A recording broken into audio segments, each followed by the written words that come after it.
Just saying what? I said, if I get beer in this place today, it's not my fault. I was born this way. My mom and dad did it. Yeah, it is what it is. They must have only done it to you because James is a normal guy. Welcome to Grabbing the Brisket show. I feel like I haven't been here in a month.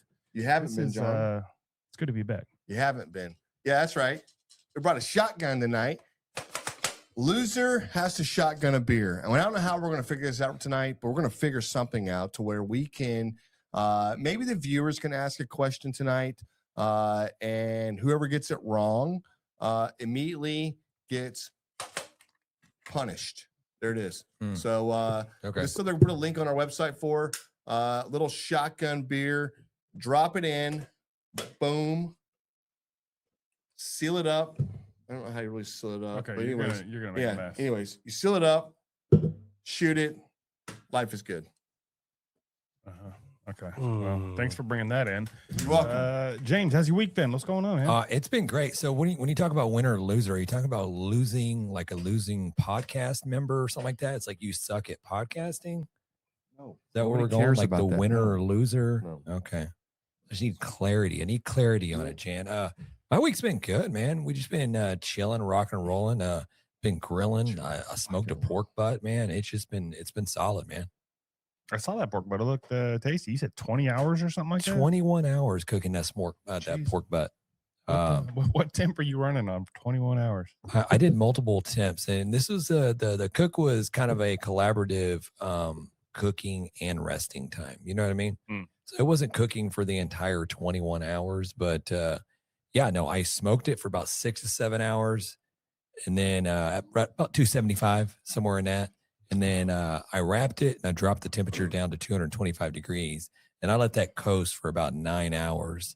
And it's roughly around 6 o'clock in the morning when I got out to really kind of check it, and I probed it. And I'm going to tell you right now, dude, it probed like butter. I'm sure. And so then I just, I threw it in the oven. I kicked the warmer on, and I let it stay in the warmer for probably about, I'm going to say another 6 hours. It was about noon before I was like, all right, let's cut into this bad boy and see what it looks like. And it did not disappoint for sure. But I went for that. I got away from the sweet sugary rubs for the pork butt. This is the thing I've been kind of doing lately is doing a savory pork butt with the salt, pepper, garlic, what'd you say, the spices, you got the chili, the umaminess, and I think that's something that a lot of people are sleeping on. They feel like you have to cook a pork butt and you've got to add all the sugars in it now, and whatever else, but those tend to burn, I feel like. Yeah. And you do get a lot of caramelization there, and you got to be careful. If you've ever done a pork butt at home, and you went, a big sugar blast in the very beginning, and you notice it had almost a sourness or had this just weird bitterness. This texture was off. That the outside layer was more of a chewy side. That's the sugar that's caramelized and burnt. And that's what happens there. It becomes bitter. It becomes like you end up peeling that back and eating the pork, which is fine. But man, a lot of flavor in that bark. And I feel like when you build it right, at least here in Texas, when you build it right with that great salt punch, that pepper punch, and that just enhances the way the meat is. And pork's got a little sweetness to it anyway. So yeah. I think a lot of people have that kind of misconception to where they think by adding all the sugar in the beginning, that's going to translate to the final product, and that's most likely not the case. And because a little sugar's fine. Yeah, a little sweetness is fine, but you got to have the salt. You got everything. It can't be a lot. Yeah, and I've seen people if they've come up to me and asked me like, "Hey, what about this? What about that?" Or adding the sugar or the brown sugar and the barbecue sauce or whatever it is while you're cooking instead of at the end. And usually it turns out just either by the time your product is done, all that stuff is kind of washed away, or you got too much heat and all of a sudden maybe everything caramelized too much, and you're left with that. I've done it before in the past where you go like ribs more specifically. It's like I guess melted and just became one with the charcoal, and it just turned into this black blob. And you try to remove the rib from the charcoal, from the tinfoil, and you can't get it You off. can't get it off. It's It's done. all that caramelization happened from the sugar, and you're dealing with trying to peel tinfoil off of something that shouldn't stick to anyways. No. But you burnt that sugar, and now it's just whatever. So Yeah, you're trying to get the scrapies off the Yeah, top. You know what I mean? yeah. See if you can salvage a It's little not bit of that good. rib meat, and It's it's not not good. happening. yeah. Yeah. No, really quick. If you're not following Chicken Fried Barbecue, this guy is amazing. Bill Purvis is putting out some great videos, and it's sexy barbecue videos is what he's doing. But just watching him slice it, brisket looks like butter. The ribs look amazing. And he shared a video the other day where he was just not really everything kind of what could happen did happen with him. And it's like even the great ones are struggling, and nothing's ever perfect. Now, what I liked about the video is that he adapted, he tasted the food, he adapted, and he switched gears a little bit. You know, instead of taking a right, he took a left. And I think that's how that separates what a great barbecue chef does versus somebody that says, well, it's all I got to turn it in. There's always things you can do. He's a great guy to follow. So if you're not following him, go follow him now. I love the videos he's putting out. Yeah, he does make some fantastic. I like when he does the ones with the electric knife and it just jiggles. Oh yeah, I like dude. the jiggle. The jiggle's good. What's Yeah. I was wrong gonna with say, you? I think the What else do you like? The jiggles? I just like jiggles. It's fine. That's Don't it? worry about my jiggles. You're just You just mind your business. you need Can I just jump in real quick? yeah, sure. The, Raise your hand. I was next just time. going to say that the sweet rub, I think you can get away with a little bit sweeter rub if you're running at a lower temperature. You have to Yeah. be. That's right. You can't run hot, and you can't run for a long time either. I mean, I guess maybe you can. You can definitely run a 10-hour cook on it. But you're right. You've got to be at that 210, 225 ish little thing. You can't have these spikes to 275, 300. But if you're a pit master and you plan out your cook, there's no reason. If you planned at 225, there's no reason you should be at 300. So I can kind of see that. Yeah, I can. Right. Once you set that setting to 225, it should stay there if you're a pit master. Or you're talking about the pellet grill. Right. Yeah. Or your oven. Talking about your oven. Either one. They're Yeah. both the Either same. one. Let me ask you Both really the same. quick. And Yeah. I got an off topic little conversation starter here, but what's your favorite commercial barbecue sauce? What's your I go-to don't know, man. Commercial? I can't remember. Any of them. commercially produced barbecue sauce? I don't know if I can remember one. Oh man. Does Fleetway Ray's have a Mhm. barbecue sauce Hey, commercial? Sweet Baby Yeah. Ray. I mean, that's kind of like the The quintessential Go to the goat. commercial grade that you can go to any grocery store and purchase. I think he's thinking about an actual commercial, is what you're saying. I don't know though. No, there's a lot of good ones out there. What I always grab Craig's. I don't know if that's considered is that a commercial? Oh, commercial. commercially available. Like you can buy it at a Commercially store. available. Yes. Why don't you say that? I thought I did say that. No, I Yes. told you. I like Craig's. Jesus, dude, I quit this show. Hey Grill Hey Yeah. has some good ones. Yeah. Yeah. There's a lot of good ones. out there, Blues honestly. Hog is Yeah, got some amazing. great stuff. They have all the different ones. My favorite one, oh, dude, I don't know. I think does Ponchos and Lefty have a sauce? I think so. Yeah, Ponchos and Lefty. Right now, maybe one of my favorite sauces. Okay. You got to confirm that. I know there's their seasoning. I don't know sauce. I don't know. I either. don't know their sauce game. I hope they don't, just so it's Jan's favorite. Right. Yeah. He's like, it's my I- favorite. it has to I be. have it all the time. It has to be. Yeah. No, I didn't. I never said that. I even asked the question before I said it, but I didn't know if it was seasoning or sauce. Whatever they're doing though is amazing. Hey, we just had April Fool's Day. Did you guys see some of these posts from the different grill manufacturers out there? I saw a couple. You wanna- we got a couple pictures. I just thought it was, I don't know, it made me chuckle. Maybe it's just because I'm an old guy, but there was one from, there it is, Hasty Bakes, the new card grill, the cardboard grill of your dreams. There you go. Sustainable, disposable. Nice. Questionable. One-time use. Yeah, exactly. Single-use performance optimization. You like the bottom of it, and the whole thing just cooks, or I think sort so. of fuse? I think so. You better cook something small because it ain't Right. gonna go for long. I thought that's funny. And there's one more that I put up there. That's great. That was from Yoder Smokers. I don't know if you guys, ultra heavy duty cart. It's a tank. It's got tank tracks on it, which I would consider purchasing that. That looks awesome. I would totally do that. Yeah, I'm sure probably a lot of people are like, If sign you me up, build I that will right there, purchase that. can you tell me, like, listen, you could control it by a remote control. This thing would sell out immediately. If they had an offset like that for cook-offs, you just roll it off. Roll it off? Yeah. Roll, yeah, 100%. Yoder. Yeah. Well, think about it. You know how much a Yeah, no flex? kidding. You know how much a flex that would be? You just smoking in the backyard, and all of a sudden you see your neighbor out in the front yard. Like all of a sudden you just open up the gate and just start wheeling this bad boy out, just smoking. Like, hey Frank, what's going on, man? What are you doing? Yeah, you trimming the bushes, you know? Yeah. Hey, man. you planting some flowers? Yeah. No, check- you put check a out this cannon on it. beast. You shoot barbecue at their ass. Just shoot. Hey, you want a shot of brisket? Yeah. Boom.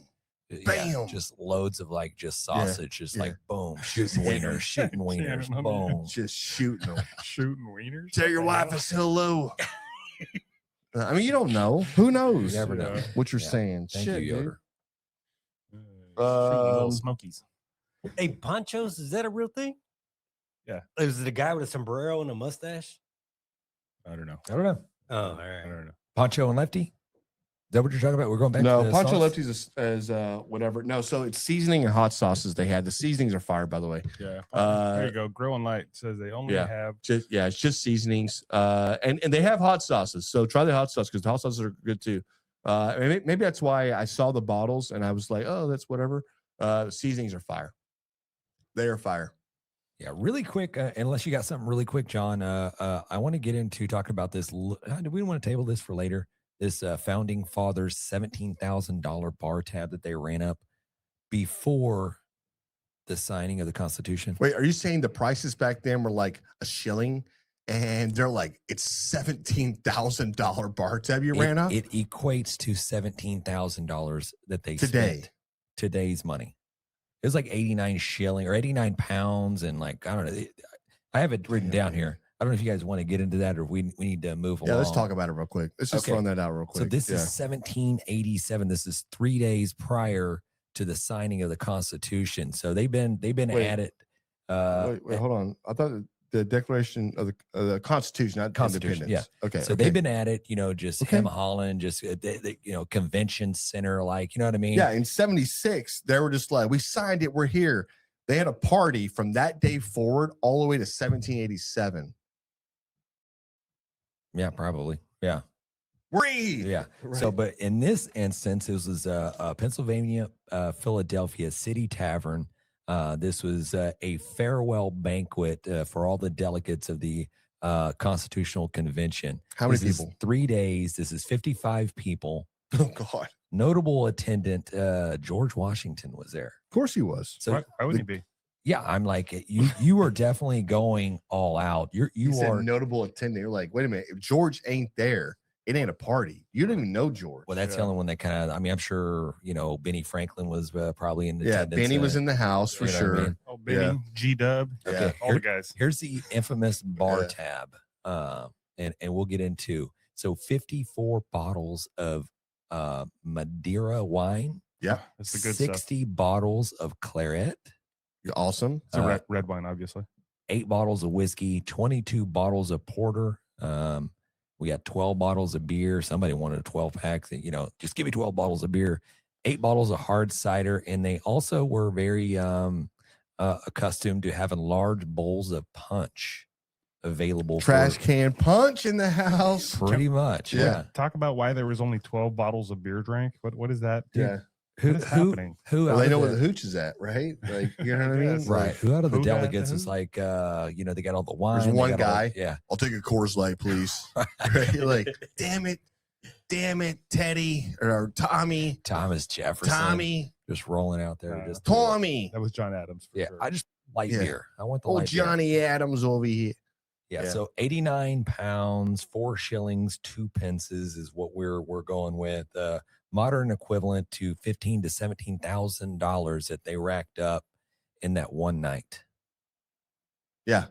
Well, let me tell you, That's a I good went to night. the bar earlier. I spent $70 and I got like 5 beers, some fried pickles, and I'm pretty sure that there was like a few mixed drinks in there, Yeah. and that was it. So this is saying probably or roughly around $300 in today's money per person.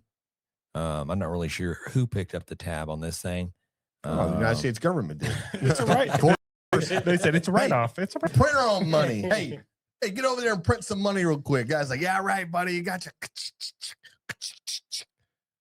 done. Yeah. No, Done. I also searched up and also I was like, okay, so what was the food? What was the snack thing going on back then? What did they have available? Because obviously if we're doing equivalent here, we're running to Taco Bell, we're running to whatever, we're at the bar, we're doing wings, we're doing burgers. They ain't had no smokehouse crackers. I'll tell you They that. did not have any smokehouse crackers. They had no smokehouse crackers. Yeah.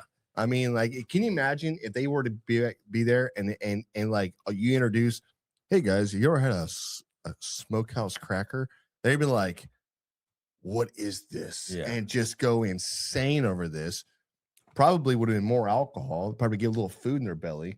Yeah, well, see, And then they did, which is boom. pretty cool. Which I think we need to implement this, or somebody needs to create a business. They did kind of a family style, like tavern type deal where you just drank, and they would just bring out a table, or there'd be a table just full of just like Food. smoked meats, cheeses. You had bread, you had pies, you had savory pies, you had sweet pies, you had pretzels, pretty much what you named, they would just throw it on the table. And as you ate it and got low, they would just refill it for you. And that's you That's would a just genius, James. This is a you would just genius stay and idea. drink all day. Bar never closes, and we just feed you breakfast, lunch, and dinner all day, and you just keep drinking. Membership only. Yeah, sounds like a good business. Okay. Membership only. Really quick, they said it's roughly about 15 to 20 drinks per delegate. Now they don't say if anybody A day? brought that night. What That's doable. right? Do that all the time. I do that all the time. I guess. I wonder if there was any fighting. Yeah. Oh, there was Yeah. fighting. If you go back in time, would you call me? Yeah. That's You literally how the revolution You started. sour. Right. Yeah. Right. I yeah. challenge you to a duel. Yeah. Oh, Right now. there was like pistols drawn. At that Aaron point. Burr. Yeah. Yeah. Right. So I thought that was cool. That's very There was cool. more people supposed to sign this thing, but Yeah. that- Yeah. That dude's hung over. Also, somebody shot him in the ass. He's in the ER.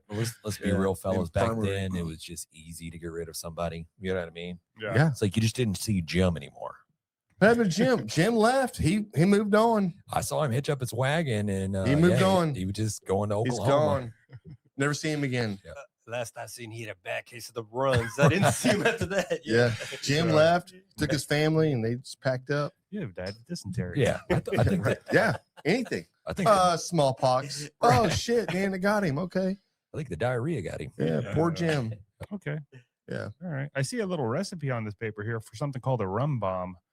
Should we make this one time and try it on the show? Yeah. Let's Is do this it. something Yeah. from back in the day? It just says high proof rum, sugar, citrus, lemon or lime water, and spices like nutmeg. Spices like nutmeg. Or you could use nutmeg Right. Because I don't know. or like nutmeg. I'm gonna go look at the What shelves other on Gro- spices like nutmeg? I don't know. I think they're just using stuff that they have at the tavern. You know what I mean? Whatever they had, they were just What- like, oh, some cinnamon. Put some cinnamon in No, there. help, James. It's not They're how it just works. mixologists. They're like, what's behind the bar? Give me some of that. Yeah. Give me some of this. You got some limes, lemon. Let's squeeze it all in there. Boom. Hmm. Now we That's just pretty made panty droppers. All right. Yeah. Can you imagine? They're like, what do they call them back then? They didn't call them panties back then. They call them, Yeah. uh, Trouser slip offers. yeah, trouser, bloomer. I don't know what they call them. Yeah. All Hey, right, man, guys. listen, they were messed up. And if they could be here today, they would. That's all I'm saying. Yeah. Living this time. Would they? Yeah. Are you kidding me? We have electricity, we have AC, we have ice on demand. We have cable television, which is basically streaming everywhere. You have a supercomputer that you walk around with every single day that you literally take for granted. Mhm. And now people are so dumb. You ask them a question and they go, I don't know. I'm like, well, you got a supercomputer between your Yeah. fingers over there. Why don't you look it up? It ain't that. We have everything right now. This is the greatest time any civilization has ever lived in right now. And all we find is problems to like, To lose it. I don't like you. I'm gonna Yeah. kill you. Boom, done. Right? You know what I mean? It's just like we invent shit to be upset about. Yeah, I'm going to say true. if it was not for Benjamin Franklin, we probably would not have the electric smokers. Lies. Nikolai Tesla. He is probably one of the greatest human minds that ever existed. Yeah. Can you imagine Ben Franklin just drunk? He's got a pork butt out there. He ties a string around it and he's flying a kite. And he's like, this is how you cook a pork butt. I'll show you, Tom Adams. Yeah, you're right. Come on. You're Herbie Hancock. Get over here. He's Herbie Hancock. Okay. All right, guys. All right. Reel it in. We do have a guest coming up in 10 minutes. And We I do. have a lot of stuff that we need to cover. We were at the NBBQA this last weekend. We do have Kell National Phelps. Barbecue Association. It's coming up. We were there. We were there. At the convention. 35th, We killed it. Why are you talking annual? so fast? Because I've got a Slow lot it of stuff to down. cover You here. got this. No, I want to get it done before we have You got it. the boss man No. on. It's not the guy let's, from Micro Machines. let's do a barbecue unpopular opinion. Oh, I love this idea. And Yeah. this one Okay. this one says beef ribs aren't worth the effort. The hell you say? Yeah, here's the thing. It is an unpopular opinion, and Hey. whoever did this is wrong. T-Clit's dog. Yeah, T Klitz dog. That's his You name s- on there. You dumb, bro. That's the dumbest thing I ever heard of. Beef ribs are amazing. They're life-changing. And when you do them right. But if you do them wrong and you only eat them wrong, then yeah, great. You probably don't understand what it is to have a truly phenomenal beef rib, a dino rib.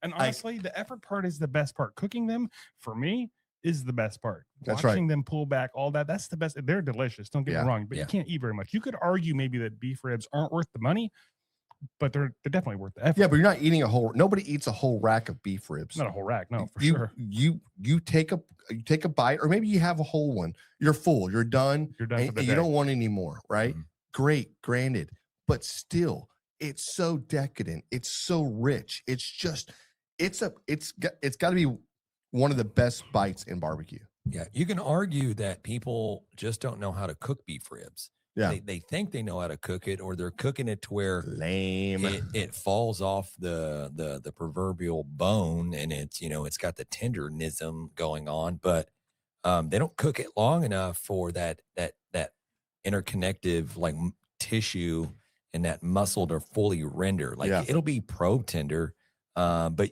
we've had stuff that falls off the bone, but it's still just a not little tough. Yeah, Little, just whatever. Let me ask you a question. yeah. So this is unpopular opinion. Does this mean that this is what he believes, or is he just trying to be funny? Oh, this is what he believes. He's got That's- He's wrong. he or she has T-Clit? their name behind it. Yes, Mr. Dumb. Mr. Klitz, we disagree with you. Dumb. Okay, yeah. Yeah. Get that off there, Raul. Yes, sir. All right, let's do some hot off the grill barbecue news. Hey, Michael Braseno. Michael. Hey, listen, it ain't straw season yet because it's not Easter, right? Hold on.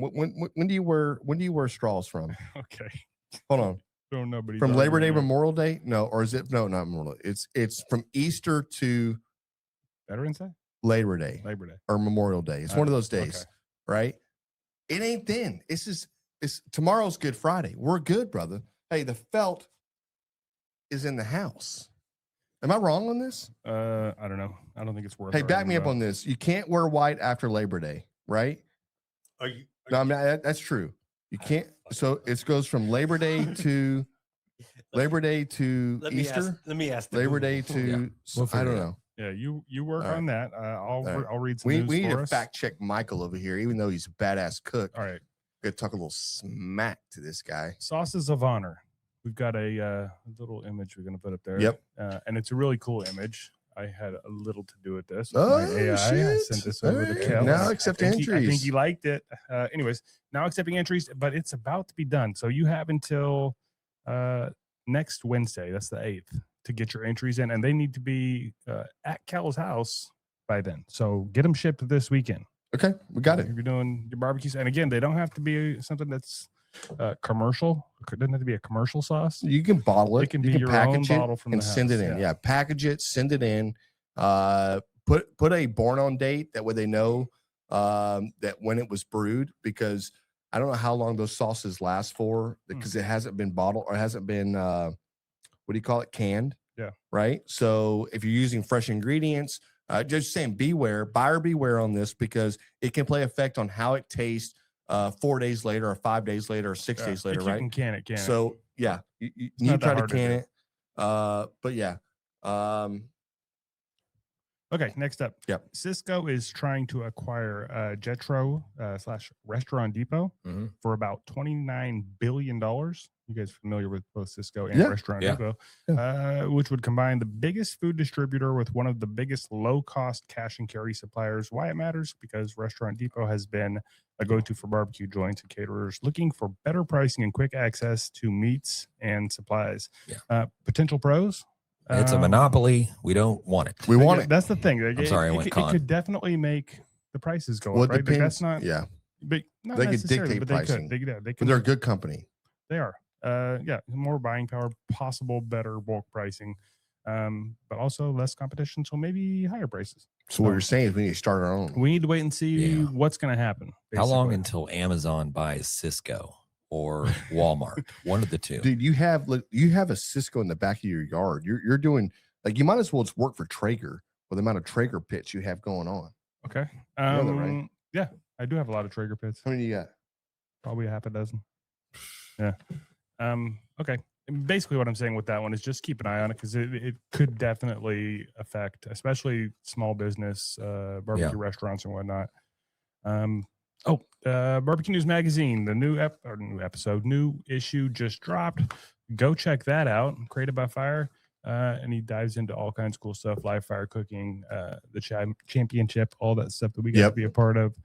I will say this. John and I did pick up the very last copy, a printed NBB, the National Barbecue Association, NBBQA, the last printed edition. Yeah, they're all digital now. It's all digital. You will never see. So putting your hands on it, it's granule. It feels good.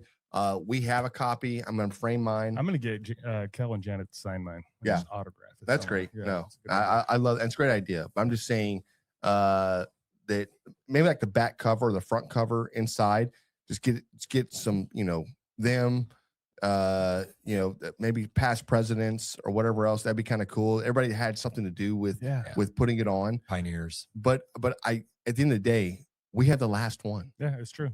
I'm pretty sure he said ours was the last two actually coming off the press. That's what he said. So, yeah. That's what he said. Yeah. Kell's an amazing guy. That's true. That's true. Amazing guy. I just forgot when Kell comes on, I put my headphones on. No. You're gonna have. I just forgot. You say you weren't going to, but you're gonna have to. We do have a mail call, but I'm gonna save that for a little bit later. But I will say that this episode is brought to you by Smokehouse Crackers. Smokehouse Crackers, the best snack in the game. Whether you like the Parmesan, you like the barbecue, you like the spicy. The spicy. Oh, the spicy is where it's at. They make some great little snacks. Also, let's not forget our Chicks That Smoke in the house. Spicy barbecue seasoning, which is not that spicy. It's just got a great little just even kill. Not too salty, not too peppery, not too garlicky. Very versatile. It just works anywhere you put it. You can put it in your spaghetti for all you care. It doesn't matter. It just works. Great seasoning. SUCKLEBUSTERS.com for that one. And also every time somebody picks up a bottle of the Chicks That Smoke, like, you are supporting the show, and that matters to us because we need your help. We need your support. What's our grab them 15? Grab them 15. Get yourself a discount grab on them 15 on these right here.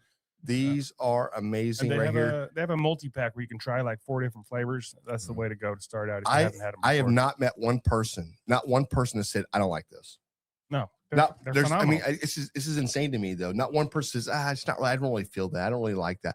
Not one person has said that. Everybody's like, hey, can you order more of those? Can you order more of those? Can you order more of those? If they did say it, would it be one of those, oh, we saw them leave on their wagon, we don't know where they went, that sort of deal? Yeah, it might be. Okay. It might be, yeah. Hey, John, I'm not going to lie, man. When you were gone, we tried to get Smokehouse Crackers delivered to the studio and not to your house.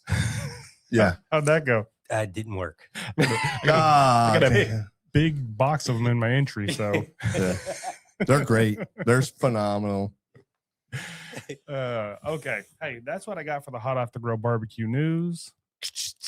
Yeah, I don't know what's going on with the sound effects tonight. Rolls. I got it. I had to reset the board. Oh, okay. got it. I lost them all. All right. We'll figure that out. Yes, sir. Yeah. Or I don't know. Okay, let's bring in our guest, shall we? This is the original Rhinestone Cowboy, Yeah, the OG. the man who runs the show at NBBQA and Barbecue News Magazine, or at least reports to Miss Janet, Mr. Kell Phelps. Now you're talking there, brother. There it is, brother. You know where my bread's buttered at. Yeah.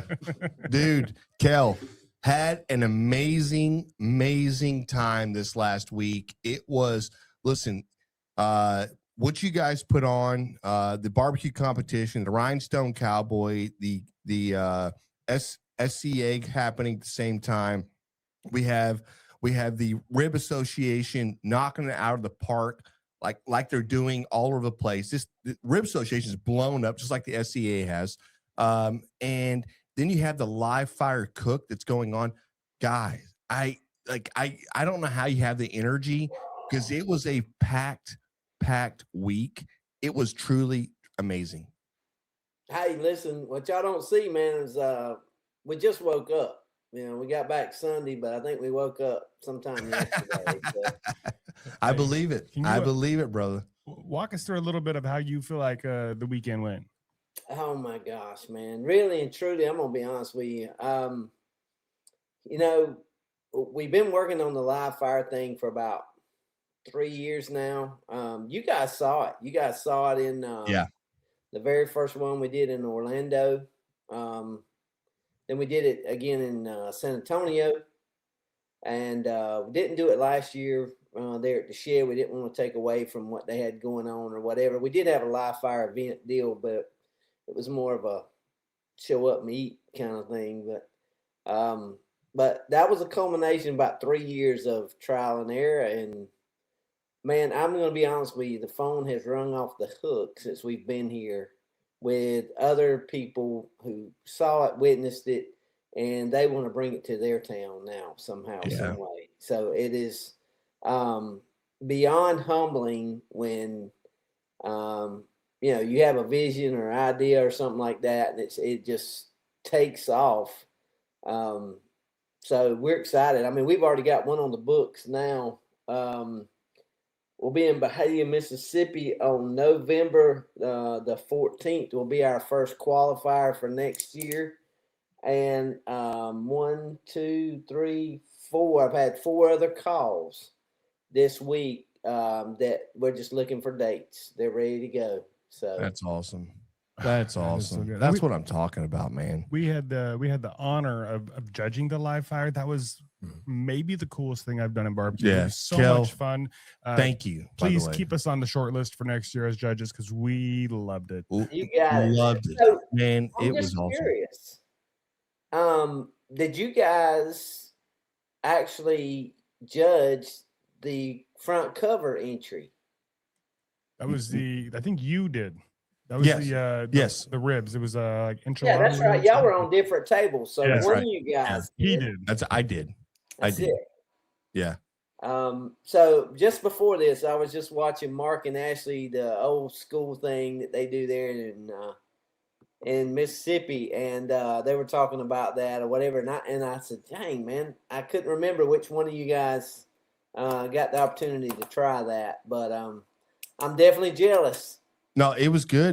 Kell, you missed out. I'm not gonna lie to you. You missed out. I took multiple bites just to make up for the fact you couldn't take a bite. It was awesome experience to be there in front of them on the tailgate side, right? Because that was more of the tailgate portion of it. But like those guys, every team brought it. They brought their own uniqueness to it, their own flair, their own culture, and that I think that's kind of what you're seeing out of this. It was almost like fine dining for barbecue. It's kind of how I equated it. You know, I really felt like you've got some renowned chefs putting together some just crazy intricate meals, and and killing it and absolutely murdering it, because I mean they're baking bread inside these small, they're not ovens. It's, again, this is a live fire cook. So you Open fire, yeah. open fire cook. So they're having to be very, just, I guess, the ingenuity of how they're going to hang it or how they're going to bake it or how they're going to whatever. I mean, I was Mark Lambert's team and Boar's Night Out.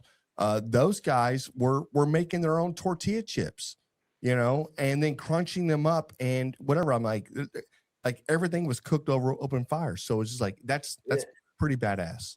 Pretty badass. So what, one thing, I don't know if you guys recognize it or not, but in that group of 10 teams that we had, I'm going to guess we had 8 world champions, maybe 7 world champions who had won previous grilling contest or live fire contest, steak contest or something. I mean, Mike Johnson and that crew is actually headed to the World Food Final Table. Yep.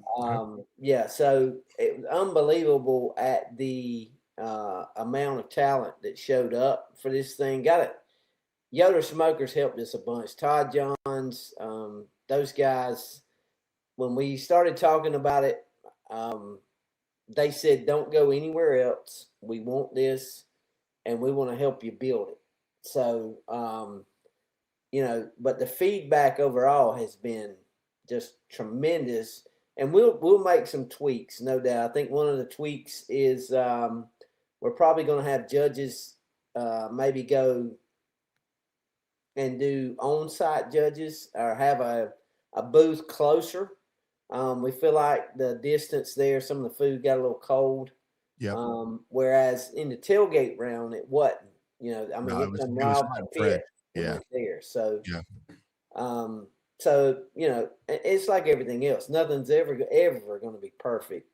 Somebody's going to have a tweak or a change or comment, but overall, it's been way positive, and we're looking forward to doing it a bunch more, man, because it's a whole lot of fun. I'm glad y'all had fun. As much fun as we did seeing y'all enjoy the food and watching the teams have fun cooking it. So I mean, listen, Yoder Smokers, big sponsor for the open fire.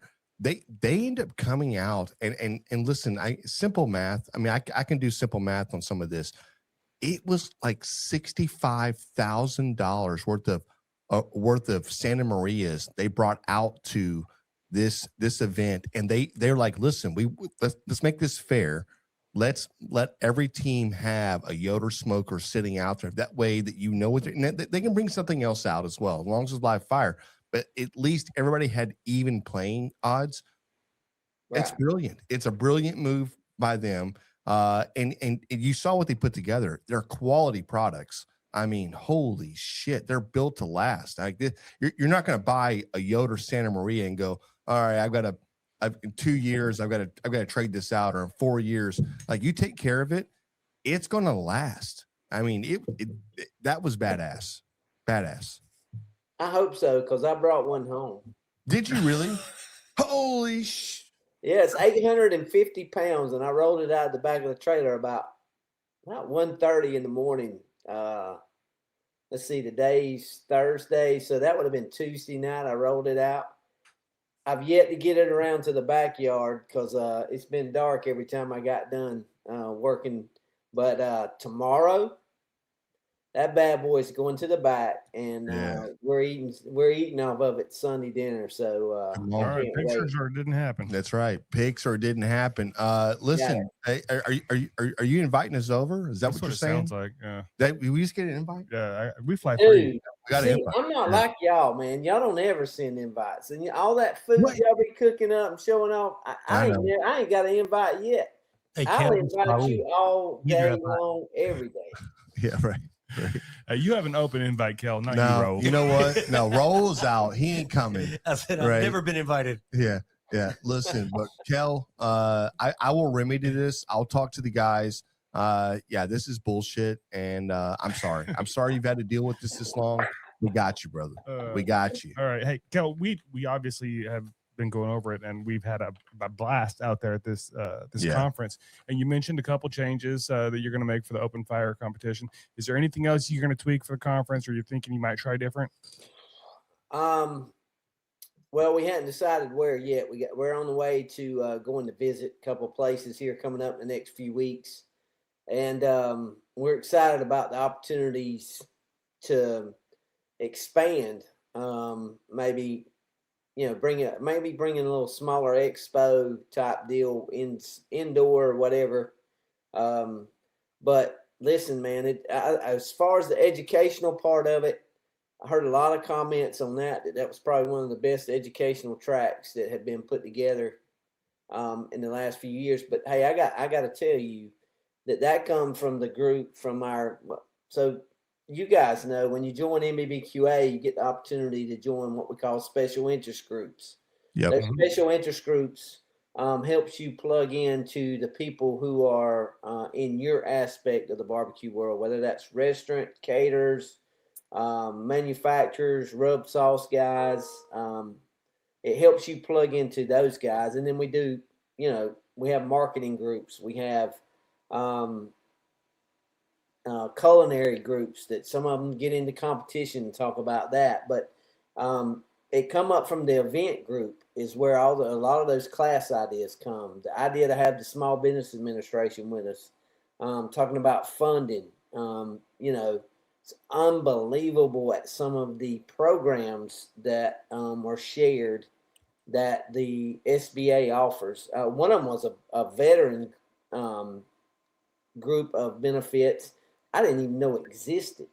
But in the small business world, if you're a veteran, man, there are some opportunities there that are phenomenal. So we learned about that, but hats off to that group because they're the ones who directed us as to what they wanted to see, and that's what we went after. And always, man, you got these guys that show up who are all stars, like Joe Hire. I mean, get out of real. I mean, this guy's been doing his own thing for 17 years out of a trailer. Yeah, just killing it. But he's building a brick and mortar now, so I can't wait when he gets that thing built. We got to go to Ohio and see that. But just people year after year, but some of the bigger names, Tuffy, Famous Dave. Oh my gosh, Sweet Baby Ray! What just a wealth of knowledge. And those Kerry Bringle. I mean, he helped us last year with some of the educational tracks when we did it at Shed. When I told him, I said, "Man, we going to just pull up at your place and just sit there and listen to you all week." Well, by gosh, he was on a lot of panels. Yeah, I mean, a guy writes for Forbes magazine. Yep, Forbes pays him for his educational input to the world, to the business world, not nothing to do with barbecue, but just crazy, man. Crazy at how all those guys have the heart and the passion to share what they do, how they do it, and that's why we do what we do. And if it wouldn't happen without those guys for sure. It wouldn't happen without you guys. Well, I'll tell you right now, Kell. Look, you're exactly right, and it's not just Kerry; it's everybody out there. You've got Lambert just sitting out there finessing and cooking, but I will tell you this right now: there are no secrets when you go to the NBBQA. There's no secrets. No, these are collaborations you're having that with people that in the same boat, that have been in the same boat as you, and now. It may have been 10 years ago or it may have been 20 years ago or even longer, but you're getting to talk to people that was right where you're at right now in whatever instant you are in barbecue and literally saying, this is how you do it. This is what you do. Here's the secret sauce right here. There aren't any secrets in barbecue anymore. I think now it's called a tell-all. And that's what makes it so amazing about going to these events, because you get to rub shoulders with people that have already made all of these mistakes, People that, and listen, I'm not saying you're not going to go out and make mistakes. You're going to make mistakes, but at the same time, these are people that you're surrounded with, that you can lean on, that you have a personal, line to, and say, look, hey, I'm struggling with this. This is what I'm doing right here. And then literally you get the light bulb moment from somebody that says, yeah, I did that for 2 years. I did that and it didn't work, but you gotta pivot. You have to move forward. You have to do this. And literally it helps everybody out. It's crazy to me that when we talk to people in barbecue and I talk about the National Barbecue Association and I bring this up and I go, hey, have you heard of the NBBQA? And they're like, no, it's the National Barbecue Association. No, I never have. I'm like, what are you doing? Like you need to go online right now, sign up and get involved and show up to something. It'll change your life. So that's how I feel about it. Yeah, there's so many awesome people there. Yeah. And if there's somebody there and you didn't get to meet them or talk to them, it's your own fault because they are all open books. Like you said, they're ready to talk to you. They're super friendly. It's just crazy. I love the fact that Kell made that point there. And like, we're in the room, it's a first night. And he literally just stands up and he's like, look, if we have a room full of people, and the fact that you don't introduce yourself, if you don't actually go talk to anybody, that's on you now. Like you're holding yourself back. You're here. Yeah, you're already in the room. Might as well say hi. I just truly phenomenal, man. You guys put on a hell of a show. I know you worked your ass off. I know Janet worked her ass off. I mean, you guys were running everywhere. One thing that I wanted to bring up really quick, Kell, is like any way that we can help in anything with you guys, we are down to do it. So it doesn't matter to me. I just want to help you guys out and just whatever. I'm sorry, my phone was going off, so it threw me off there. But yeah, it's so great now. Anything that we can do, we will do. You got it, man. And don't be surprised. Phone will be ringing here pretty soon, man. If we keep growing like we are, we're gonna need a whole lot of help. So so we'll definitely be calling. But I would say this: the greatest comment that we've had a lot of positive comment, but Michael McDermott, I don't know if you guys know who that is or not. I'm not sure. No.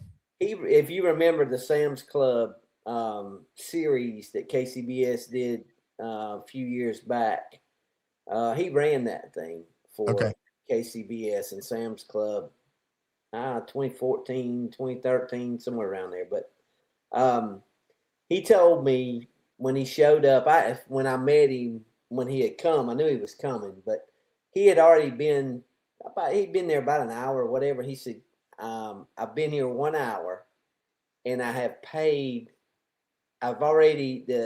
advice that I've got and the deal I just made paid for my whole weekend's trip here. Yeah. That's amazing. In 1 hour. And I was like, you gotta be kidding me, man. In 1 hour. I mean, I always tell people, if you don't feel like you got your money's worth, I will give you your money back before you leave.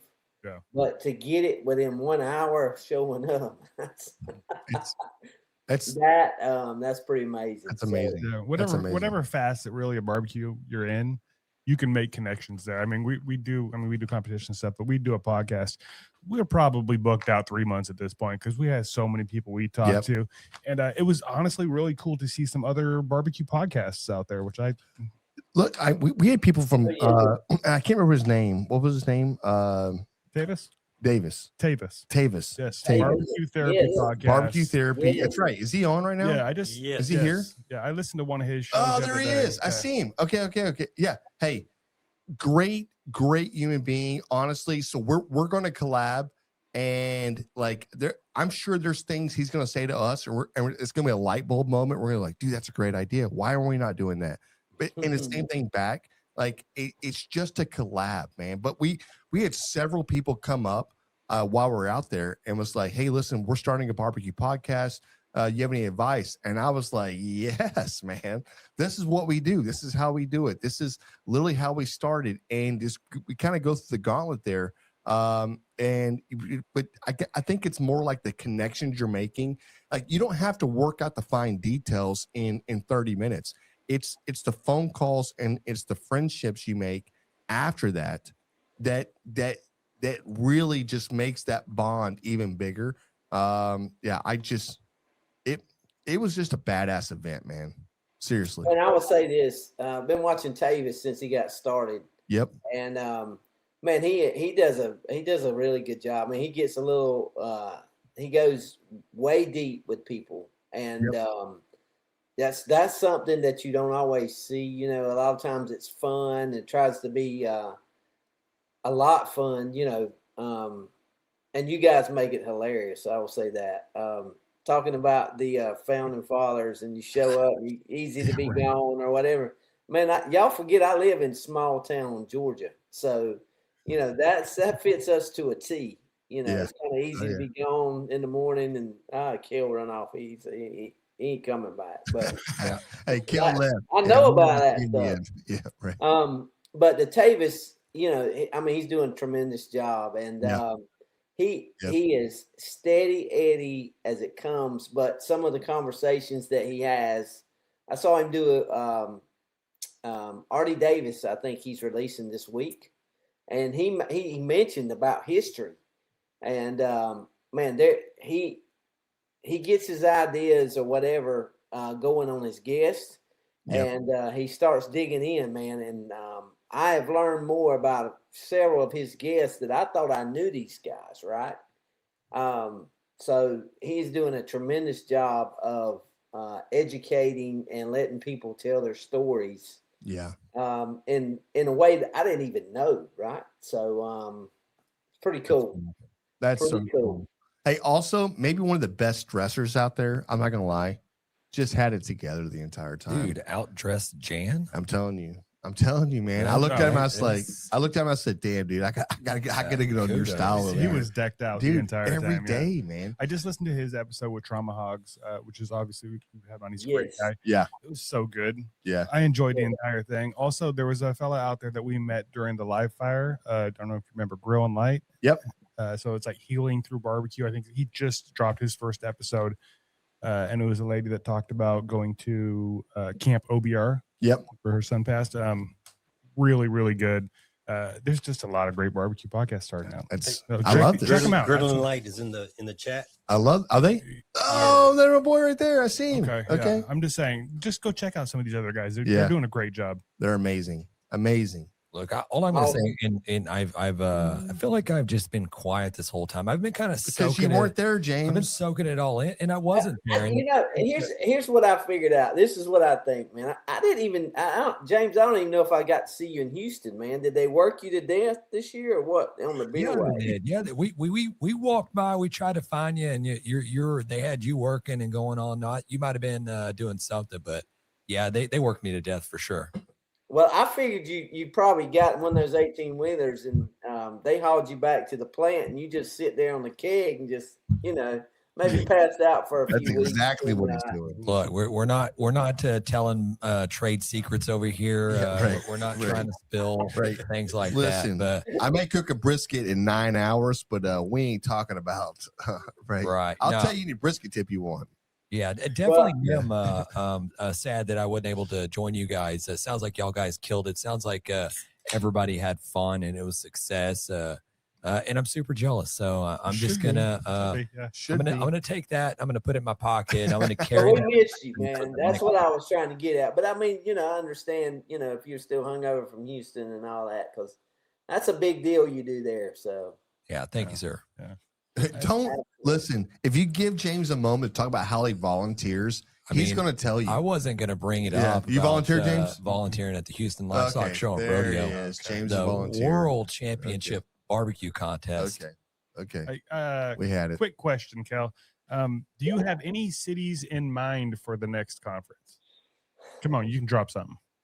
Dude, I'll tell you this. We had several opportunities that come up before us while we were there. I can tell you I'm going to make a trip to Oklahoma in a few weeks just to see make a visit there. Oh yeah. Brand new facility there that we talked about, but I have not. I've never seen it. I've never been there. So we'll see. Is that my wife? NBBQA. Yeah. In there. Yeah. Yeah. She misspelled Golly, Raul. is that you know, that's and everybody wonder. Everybody says Kell. Y'all right there is the reason we do what we do, because she's the one. You see that? We love Hey, Miss Janet. Yeah. Hey, Mom. Hey, love Hey, you. She introduced us as her sons more than once while we were there, That's which it. I love. I know.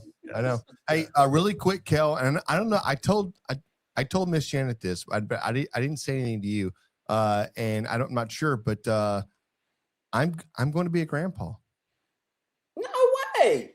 I'm being dead serious. Well, congratulations, my man. 25-year-old is having a baby, and yeah, it's happening. And I'm not sure she wants me to release this to anybody or anything else. I'm not seeing her post anything, but you know what? It's out there now. Listen, I'm a grandpa. Hey, y'all don't say anything. I'm going to be, keep it. Well, I mean, you only get about 10 million viewers on every episode. Probably. So, I mean, it's probably going to get out, but it fluctuates between 10 and 12.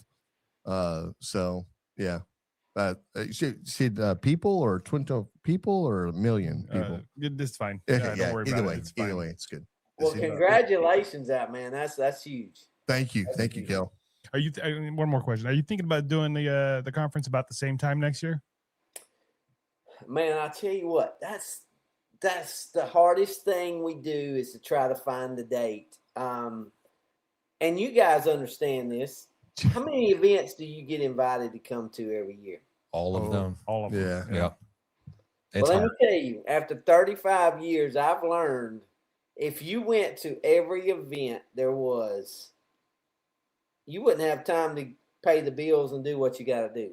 Yep. Right? Yeah, I agree. But with us, if we pick the wrong date and we get on somebody else's date that's doing something else,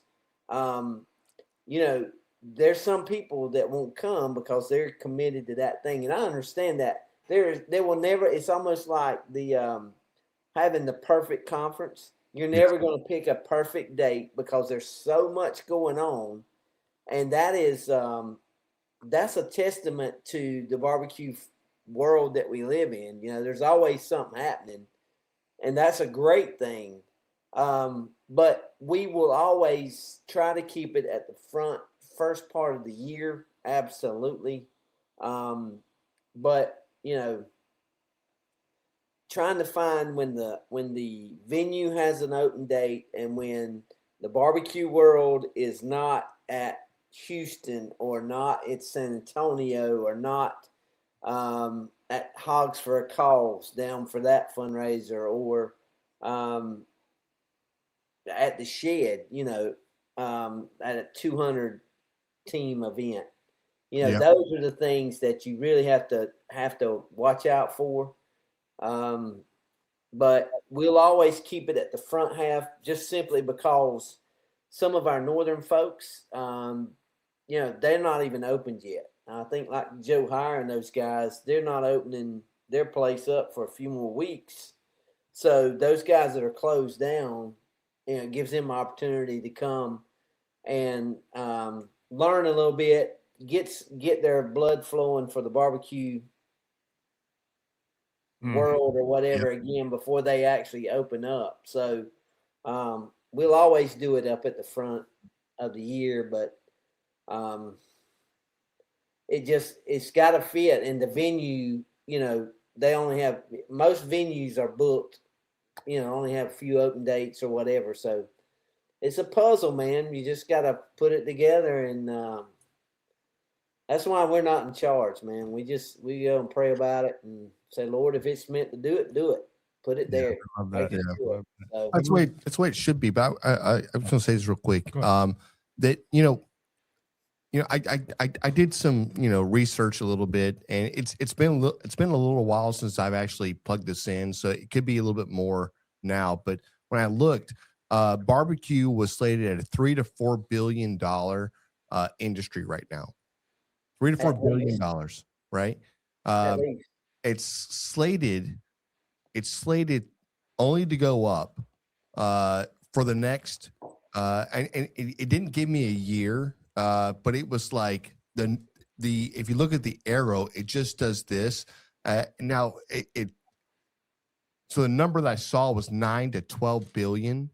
And even then, that may be light. I feel like barbecue right now is 100% a sport, but it may be one of the fastest growing sports out there, and nobody, like, I'm not seeing the figures on or anything else, but I feel like everybody knows somebody that does barbecue or into barbecue or whatever else. Maybe it's just circles I run into, or I'm actually running in, but I just feel like I meet so many people in Texas, so many people outside of Texas, and everybody knows somebody that's doing barbecue, right? You know what I mean? It's like how many people you know doing pickleball? And at one point, pickleball was the fastest growing sport in the nation. But I'm like, how many people you know doing that? And they're like, I think I have an aunt that her friend does it. And I'm like, well, that's not the fastest growing sport. But I'll tell you right now, what is barbecue is.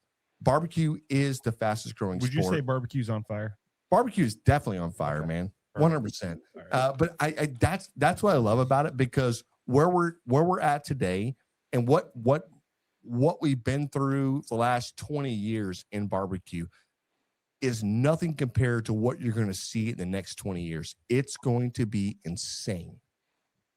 So let me ask you this. So you're talking about how barbecue's growing. Yeah. What do you guys think is making it grow?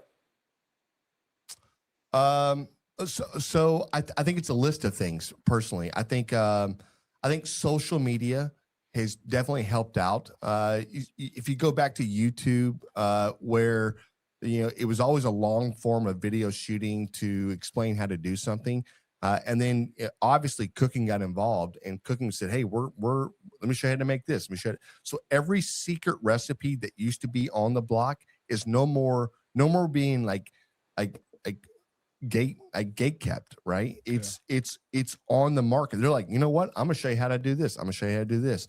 The same way with barbecue, but barbecue is so new, it's so fresh, and at the end of the day, there's money involved when it comes to these competitions, and that's what makes it so enticing and so fun to watch. It's a family too, man. It's a barbecue family. I think A&E back in the day that dropped the very first was A&E that dropped the very first Pitmaster.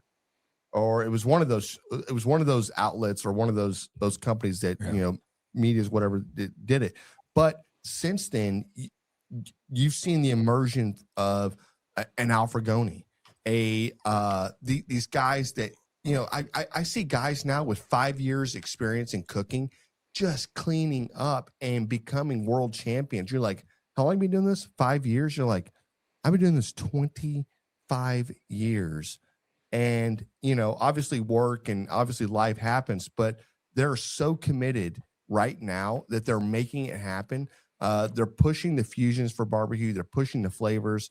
I don't know, man. I think it's a culmination of everything involved that makes it what it is. Yeah. And I'll tell you, these pit manufacturers can't build a pit fast enough. Yeah, I was going to also jump in there, and you can't sleep on just the I guess the technology, like the technological advancement of these wood pellet smokers that have been introduced. Yeah, and not only that, is just the cost of these things have drastically come down, and also drum smokers, and it just made it was really affordable to get out there in the backyard and fire up something and cook and not have to have be proud of it. Yeah. If you're living in an area or you don't have a trailered pit, or you don't want to sit out there and burn a tree down to cook a brisket. They made it very convenient and easy for people to get out there and start smoking. And like we saw barbecue therapy podcasts, like podcasts, social medias, the YouTube tutorials, it's explosion of everything. And I think everybody's trying to excel at it, be king of the cul-de-sac and, outcook everybody. And it's just driving and fueling everybody. Yeah. So I'm going to give you my 2 cents worth right here. Yes, sir. And there's a guy on here that his crew goes back to some of the very beginnings of it on YouTube, and y'all talked about that. I know what you're talking about. Bruce Harrington and the Pit Boys. I mean, they'd go out and they would do a video. They'd go out, cut a tree down, start cooking, and tell and share in an educational type deal how to duplicate, how to cook something. And then the next thing you know, they got 2 million followers who are learning what they do. Well, then you see Malcolm jump on the scene. Well, by gosh, Malcolm's got these drums. He's got all these other cooking devices. So they're learning to do that recipe in another element or some other recipe. You know, I'm the world's worst, guys. I would never make a competition cook because I always love trying something different, right? And I am in hog heaven now because sauces are coming in, and me and Janet, we joke about it. Well, Santa Claus showed up today. He's got 14 boxes of sauce. There it is, baby. I mean, my gosh, man, how cool is that? But how many different recipes could you make with those 14 different boxes of sauce? Yeah. You know, and not repeat the same one over and over and over again. That's why I'd never make a competition cook, because consistency is part of that game. But getting back to the question, it's grown because of the education that people, the openness that people are willing to share.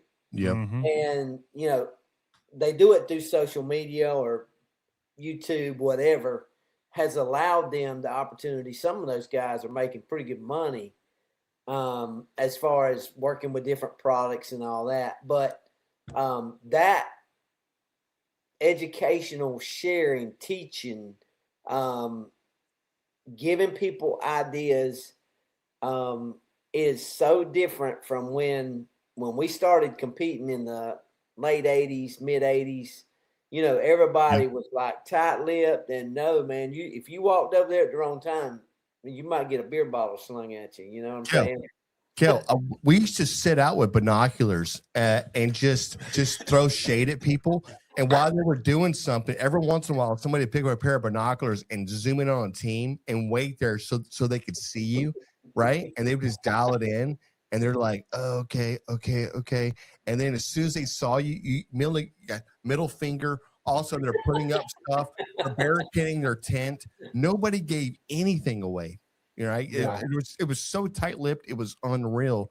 And that's what I love about barbecue right now. Barbecue is so like you've got world champions saying, here's my recipe, here's how I cook it, beat me. Yeah, try to beat me. I asked Myron Mixon one time, and he was one of the first. I think, you know, Ray Lampy back in the day, he did a class or two, you know. And I asked Myron Mixon one time, I said, man, you're not afraid to share what you do. I said, how is that? I said, you're not afraid these guys going to knock you off your throne? And he said, you know what? I'm so confident in my process because I've done it so much.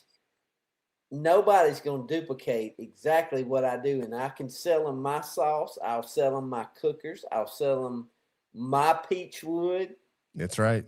But at the end of the day, they're going to taste it, and they're going to want to do and put their spin on it somehow, some way. And when they go to turn it into that judge, it's going to be different. That's right. I love it, man. Oh my gosh. Yeah. 25 years, 28 years, I think he's been doing those classes now. Yeah. Every month. Yeah. So I love it. That's what it's about, though, Kell. It really is. I mean, it just, at the end of the day, it's like, it's people helping people. It's like, look, here's my recipe. This is my timetables. This is when I add this. This is when I do this. Right? Great. You're exactly right, because everybody has to put their own spin on it. Somebody will taste something and go, I just don't like the way that I need to add this. I need to do this. And all of a sudden they have their own spin to what it is. And at the end of the day, it's like, you still have to beat me. You still have to win this competition over I do. And, you know, and with Myron, Myron puts his money where his mouth is, and being one of the winniest guys in barbecue, I mean, literally, he's like, dude, I'll tell you, like, just do it. And I feel like nobody believes him or something or whatever it is. You know, it's like this guy's trying to like, no, that's just what I do. You know, but he is so consistent. He knows exactly where that rib should be pulled at, and that's the other thing. You know, judging ribs was eye opening for me a little bit. Learning about just the tightness of a rib. You know, for me, I take a bite and I go, damn, that's a good rib, right? And then you scored, and then once that plate left, the judges were able to talk a little bit amongst each other and just talk about what they thought about it or anything else before the next plate arrived. And you hear somebody go, man, that was a little tight to me. You know, it just seemed a little tight. You know, it just wasn't there yet. It needed probably another 15 minutes. And this was eye opening to me for a reason. It was like 15 minutes in my head. There's so many alarms going off, and I'm going, are you saying that all I needed maybe in the past was 15 more minutes on a pit?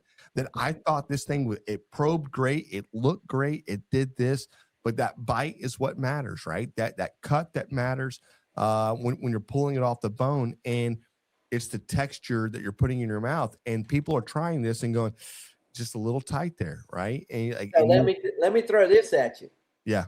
You know, we talked about how long did it take you to walk from where they were at up to where we were at judging? Oh man, it's probably a good, I don't know, 3-4 minute walk, maybe.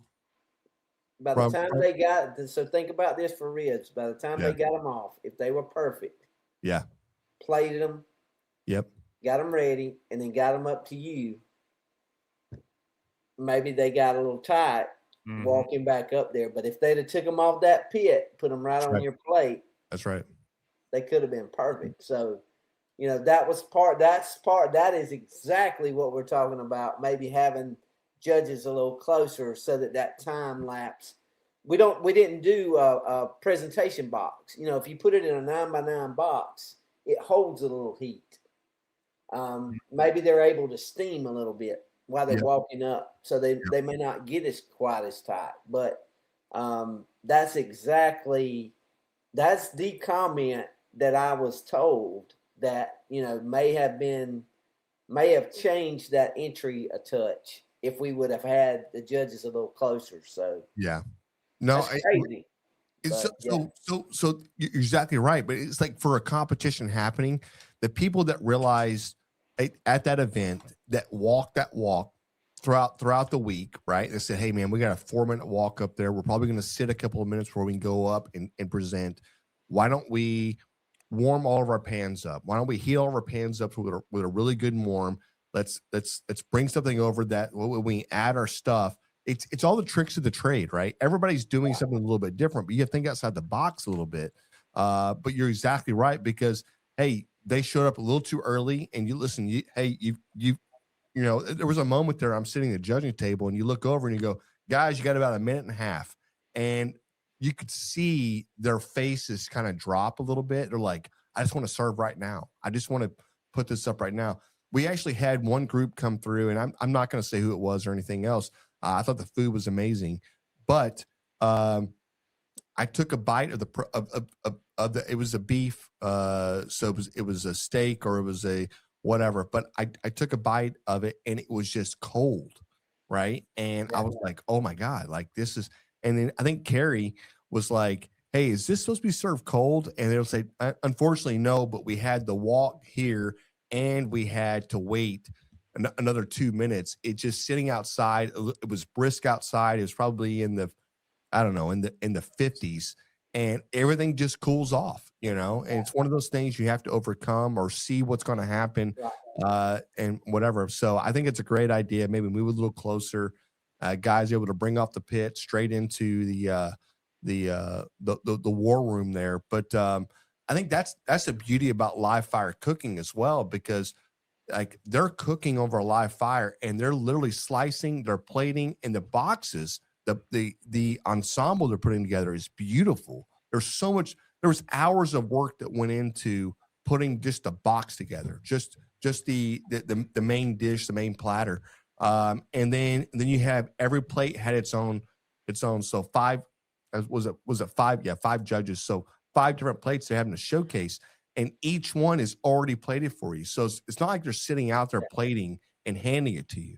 You know, it was so the tailgate. The tailgate, they cooked it, and at some points they were like sliding eggs off, you know, and then handing it to you right then. So this thing was one of the best smash burgers I've ever had in my life with some of that Canadian crew. But man, it was just that's the tricks of the trade or the whatever. But yeah, I think every cook-off there'll always be something. There's always going to be a thing. It's never going to be perfect. But at the end of the day, it was one hell of an event. I can't wait, guys. We got a glimpse today of the wrap-up video that the company did for us there. Oh my gosh, y'all! They told the story in about it's a 2-minute video wrap-up of a whole conference type deal. Man, I almost fell out on the floor. The color wasn't just right on it or whatever, but they just sent kind of the clips they were doing and the music to it and all that. Man, I almost teared up for a minute, and I was like, geez, that tells the story that what we did there. So that's awesome. So we're excited to be sharing that here coming up the next couple of days as well. So that is awesome. Can't wait to see that. I know. Hey, Kel, we appreciate you. We love you. We love Miss Janet. Give her a hug from us. We appreciate what y'all did out there at the conference. We had a blast, James. I'm sorry you weren't there. Honestly, you would have had a blast too. Yeah, I mean, you rubbed it in my face quite a bit. So. We tried to. Yeah, sir. Listen, man. Doctor, you know where we're at. We're in South Georgia. Just take off and come on, James. Man, I got you. I'm not even gonna tell him. Listen, he shouldn't tell us. He shouldn't tell us. But I'll drive you, James. Let's go. But you did miss one of the coolest events for National Barbecue Association, NBBQA, in the house, Mr. Kell Phelps. Thank you so much, man. Yeah. Thank you, brother. Hey, you have an open invite to jump on the show anytime. Yeah. You got it, man. So just get ready. You guys, we got you as judges. And when we get these qualifiers listed out, man, I need some experienced judges. And now you guys are experienced judges. So yeah, we love we're here for you. We love this. Hey, we fly free. That's it. You're on the A list, no doubt. I love it. I love it. Hey, love you, brother. Thank you so much, man. Hey, man, appreciate you guys. Y'all have a good one. Take care. Y'all keep it smoking, all right? That's it. Buddy. That's it. Hey, National Barbecue and Grilling Association or National Barbecue Association. Hey, check out the podcast they put together. Check out everything that's going on with the NBBQA. They're amazing people. It's a family. It's not random people. This is a family. Like, it's a cult. Just come in. The water feels great. Just come have fun. It's truly, truly exceptional. Cool. All right. Do you want to dive into this beer review? Let's go. Let's go. Beer review. Hey, we have the was it Chouffe Cherry. Yes. What is this? This is a weird Cherry. beer. This is from Brasserie. Why do you have an accent? Why do you have an accent? Can I finish? Yeah. This is a Belgian fruit beer brewed with real cherries, built on a Belgian ale base, so it's not super sugary. Yeah, marzipan, sweet port. It's light, sweet flavor. Reveals red fruit, almond note. Dude, it actually, like, everything they're describing in this is exactly what I've been tasting. I thought I tasted marzipan. Actually, oh yeah, marzipan is good. Of all the pans, that's my favorite. When I was tasting, I was like, "Is that marzipan in there?" Marzipan, is that the stuff that they use to make cakes? Is that the icing that they drape over cakes and stuff like that? No, it's that's marzipan. Fondant. That's fondant. Marzipan. It's like Neptune pan. Yeah. Or Jupiter pan. Jupiter pan, but it's marzipan. Okay. So, well, you guys been sipping on it for a while. Do you guys want to get into it and score it? This is okay. Think of this right here, and I'm not trying to make you drink and go to little league practice or anything else. I'm not saying do that, but this is like a cherry cola. This is like a port beer with like one of them. You ever had like a home run pie? Yeah. Yeah, a cherry home run pie, just like somehow blended into there. You're getting a lot of the cherry. It's sweet, but it's not over the top. It's tart, but it's not like a sour beer. This is really good. It's really good. This is a really good beer. This might be a listen, beer for Kell to get into. Kel would like this. it comes in the Kinda like bottle, the cheer wine, right? Mhm. Yeah, definitely like a cheer wine right here. But it comes in the bottle. The bottle's badass, by the way. Little fat boy bottle. Well, yeah, just a little running it. Boom, love boom, it. boom. What's the ABV on this? You know, 6.8. 8.0. 8.0. Oh, okay. All right, it's stronger than I thought. Yeah, we're gonna have a problem tonight. Sorry, babe. I mean, we're gonna have a little fun tonight. Let's score this thing. Yeah. I'm gonna jump in there first so you don't screw up my score. All right. This is a solid 8.2. This is a very good beer. I would drink it again. I don't know if I could drink them all night, but it's very good. I had an 8.1. Okay. That's what I had it at. I thought about this for the last probably 25 minutes. Okay. It's a great beer. This is a beer that you could drive to work with.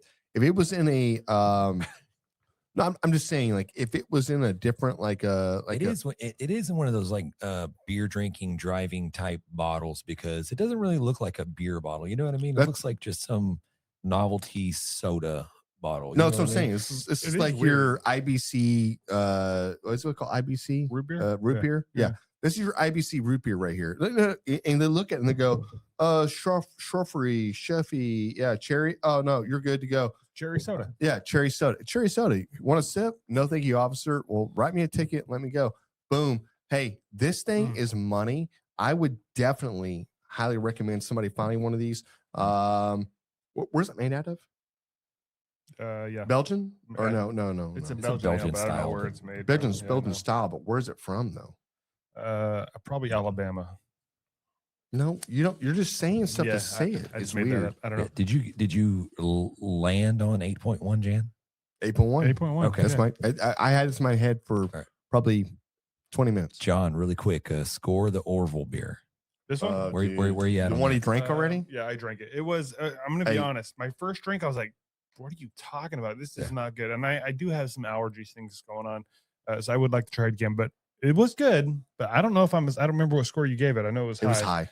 I took a sip of that already when it was sitting there. I loved it then. You drank my beer? Yeah, I loved it tonight. What the hell, bro? I know. I'm sorry. Yeah, I'm gonna go mid 8s. I'll probably go like an 8.5. If I felt better, I might like it more. Yeah. Was I the but it nines was on good. this one? Yeah, you're on 9.5. Yeah, it was that freaking good, dude. I'll You're missing definitely out. try it again. You're underscoring this. Okay. What about fine. the style of the bottles? Which bottle do you like best? I think I like the ribbed. I kind of like this one. Yeah, the Chouffe. This one, it's cool. It's interesting. It's like a tiny Chouffe. It's like a tiny champagne Chouffe. bottle or something. But when I tried to drink out of it, I feel like it's the same size opening, but it didn't feel like it. It felt like it was tiny. Did you put it in your? I put it all the way in my mouth. Okay. I put the whole bottle in my mouth. That's probably why. That's probably why. I Weird. wallered it around a probably little why. bit and spit it out. Weird. It's It's fine. getting weird in Yeah. here, guys. Okay. All right. Hey, we do have we have a barbecue fail. I don't know if we have time to get to this. Do we have time to get to this? Might as well get. Yeah, might as well we have roll all into time. it. Raul, you got a couple more minutes? Yeah, go, I know go. you got a You baby got at it. home. You got it. I gotta find the page. James, you want to read that? Yeah, sure. We got a Nervous Cap 620. Had a stick burner in Dallas back in the 90s. Always had trouble regulating the heat. Had a nice brisket smoking. And the wife and I decided to go to Dairy Queen for some peanut butter parfaits.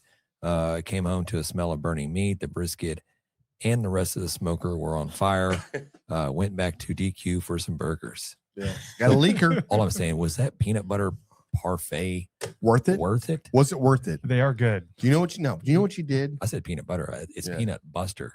Peanut butter parfait. Yeah. I've never had one. It's from the Dairy Queen. Because it would do something to you. Listen, was it worth it? Was it worth it? You going off with your wife and having a little sweet treat to ruin the gorgeous piece of meat you spent the last 8 hours working on?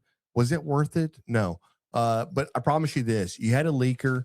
You had the au jus, the fat start dripping. Something happened. You did something right before you left, and it caused that entire thing to happen. It's happened to me. It's happened to me. Yeah. So- Rookie mistake. Don't leave your unintended. Don't leave your meat unattended. It's You a know what I mean? baby. You listen. You don't leave your kid at home to go get a parfait, do you? Send the wife. Yeah. Send the kid. Say, hey, go get it. Bring me Yeah. back one. Is it? I don't know what to tell you, man. Or are you trying to eat it in the car ride home so it doesn't melt? Like you had, You know what I mean? you had barbecue. Who wants the other stuff? You had barbecue. Ah, man, it's Get just, your lives together. It's a fail. It's a fail. That's a Yeah, fail. It's a fail. But guess what? You got some ice Guess cream. what though? That's good. Yeah, you got ice cream and you got some You're a winner. Sucklebusters. Everybody wants some Sucklebusters. That's right. You're a winner chicken dinner.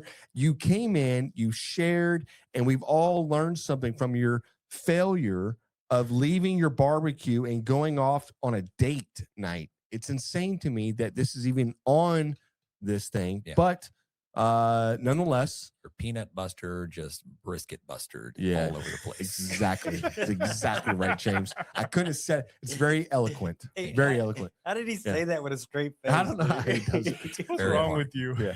I don't know how he does That's it. what she Practice it at said. home. But you're Very right, hard. though. Okay. You're right. Hey, listen, go All ahead. right. I was just going to say, yeah, you are a winner. That was the beer review. And I just want to give a quick shout out because I know we're about to close out here. I got a few. Okay. Can I go first or you Yeah. want to go first? Go ahead. Okay. Real quick. Barbecue Therapy podcast. Go check them out. Super awesome guy. I've already listened to a couple episodes and love it. Grill and Mike, go ahead, check out his podcast. You can find him through Facebook, or I think it's on the YouTube. That's where I saw it. And the last one was, I don't know if his podcast is actually out yet, but we met Dutch Oven Smokehouse. He's on Instagram. We met him and his son out So there. he's done a few, Okay. And he's but- about to drop some more. or but he's something. going to. I don't know if he's going to do it solo or he's going to try to figure it out how he's going to do that. I think we're going to clap a little bit. Okay. Yeah. So, anyways, check them out. Make sure you're following them Yeah. on the social medias. They'll let you know when there's a new episode out. I thoroughly enjoyed talking to all those guys out there. Yeah. Oh, 100%. Really quick, Michael Brasino, thank you so much for coming in tonight. Joe Hire, yes, 100%. Thank you so much. Bruce, thank you so much for coming in tonight. We appreciate it. National Barbecue Association is, even though we've not been around a long time, I'll tell you, our energy is about a 10. And we just love being involved. We love to help. And we just want to have fun. You know what I mean? Solitaire in the house. Solitaire and Austin Smokeworks built the barbecue pit, Johnny and June. If you want to see Johnny and June, go to the page, go to Ground Brisket. And if you're on whatever page you go to, whether it's TikTok or it's Instagram or anything else, you can see this beast of a barbecue pit that we have. It's super sexy. And Miss Janet, listen, I don't know if it's a boy or a girl yet, but I'm a grandpa. You're a great grandma. I'm just saying, girl. Thank you. Yeah. Hey, we do want to hear from y'all. So if y'all want to reach out, it's info@grabeminthebrisket.com, or you can call our hotline number. That's 434-829-2299. And you can leave us a message, or you can actually text that number and we'll get that as well. So give us some feedback. Let us know what you think. Tell us your barbecue stories and we will share them on the show. Barbecue wins or fails, man. We need them. We Love need it. the fails. We need the to hear fails. from you.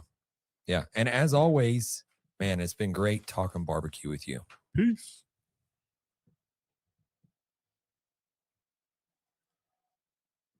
Hey guys, thanks for tuning in to another episode of Grabbing the Brisket. Big shout out to our amazing sponsors who keep the smoke rolling. The National Barbecue and Grilling Association, connecting and growing our barbecue family. Barbecue News Magazine, your go-to source for everything happening in this world of the Q. SUCKLEBUSTERS award-winning rubs, sauces, and seasonings, the best in Texas. Chicks That Smoke Spicy All-Purpose Seasonings brings bold flavor with every shake. And of course, Smokehouse Crackers, the snack that disappears faster than a perfectly smoked brisket. Support the folks that support barbecue and this show. We'll see y'all next time. And remember, grab them in the brisket.